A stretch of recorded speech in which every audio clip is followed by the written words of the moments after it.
नमस्कार, मैं एनम हुसैन, आपका स्वागत है 24 डेली वॉच में। कल बिहार में फ्लोर टेस्ट हुआ और विधानसभा में दोनों दलों ने अपनी अपनी बात रखी। उनकी बातों में हमें कुछ ऐसी बातें पता चली जो बहुत अहम है। जैसा कि बार बार पूर्व डिप्टी मिनिस्टर तेजस्वी यादव बार बार ये कह रहे थे, कहाँ गए मुख्यमंत्री जी। उन्होंने ये बात बार बार बोल बोलकर ऐसे प्रश्न किए जिसका उत्तर देने लायक नहीं थे मुख्यमंत्री जी। उन्होंने अपनी बातों में जाहिर किया कि वो किस चीज़ से गुजर रहे हैं, उनके अंदर कितना क्रोध, कितना दुख है।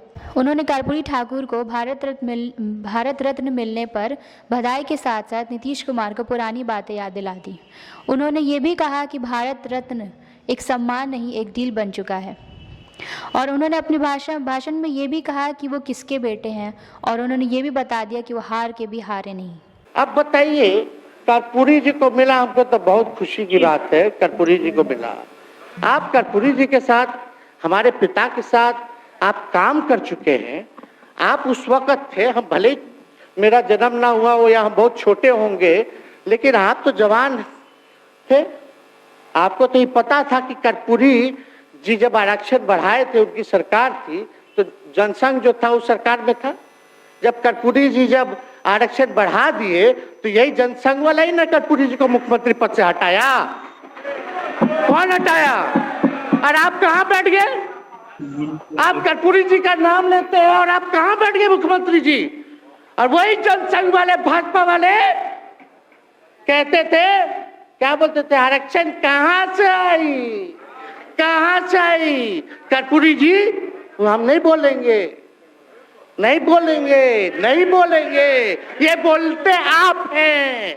और आप कहाँ चले गए मुख्यमंत्री जी? बताइए, हम अगर गलत बोल रहे तो इस बात को बताइए। विजेंद्र जी, विजय जी, आप लोग सब लोग उस समय रहे हैं भाई, सब लोगों ने नेतृत्व में काम किया है। हालांकि पता नहीं उस समय विजय जी शायद कांग्रेस में थे, लेकिन मन से ये समाजवादी भी रहे हैं।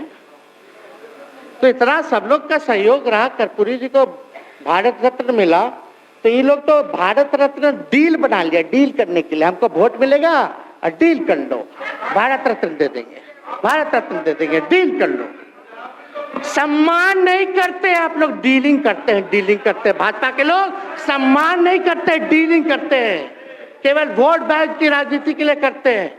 विजय कुमार ने विपक्ष दलों को ताना कसते ये भी कहा है कि लोकतंत्र में रानी के पेट से राजा पैदा नहीं होता, गरीबों की दुआ, गरीबों की ताकत से राजगद्दी प्राप्त होती है। और इस बात की इस दुनिया में, असल दुनिया में कितनी पुष्टि है, ये सब हम जानते हैं।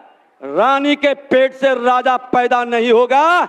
लोकतंत्र में गरीबों की ताकत से, गरीबों के आशीर्वाद से वो राजगद्दी प्राप्त करता है। और आज वंशवादी के कारण विवश होकर के इनकी प्रताड़ना को हमने देखा है, किस तरह से जलील। और ये तो एक उदाहरण है, बैठे हैं कई विधायक, मैं अध्यक्ष था, उनके पीड़ा आती थी। कई लोग को उनमें क्षमता, उनमें महत्व, ताकत रहते हुए ऐसे लोगों को महत्व नहीं दिया। उनके दर्द को हम लोगों ने सुना और हमने कहा, ये लोकतंत्र का मंदिर है, मुझे बिहार को बचाना है।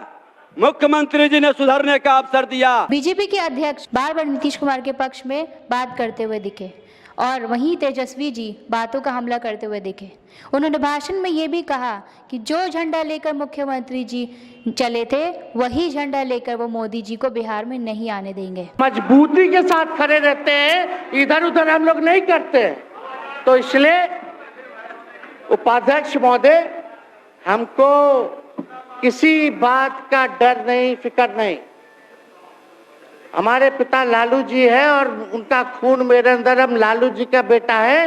इन सब चीजों से घबराते और डरते नहीं हैं, संघर्ष करते हैं और लड़ते हैं। बिहार में वही टिक सकेगा जिसके पास सत्ता ताकत है। नीतीश कुमार विश्वास मत जीत चुके हैं, मगर तेजस्वी ने भाषण में अपनी बाजी मार ली। जनता भी सही और गलत देखने के बाद ही अपने अपने दलों और नेताओं के साथ रहेगी। नीतीश कुमार को अपनी सरकार बचाने के लिए काफी बड़ी कीमत चुकानी पड़ी। नीतीश कुमार मजबूत नहीं, मजबूर दिखे। विधायकों की गायब होने की खबर पूरे दिन चर्चा में रही। इसी तरीके से विश्वास मत जीता गया। ऐसी तमाम खबरों के लिए हमारे साथ बने रहें और देखते रहें 24 डेली वॉच। धन्यवाद।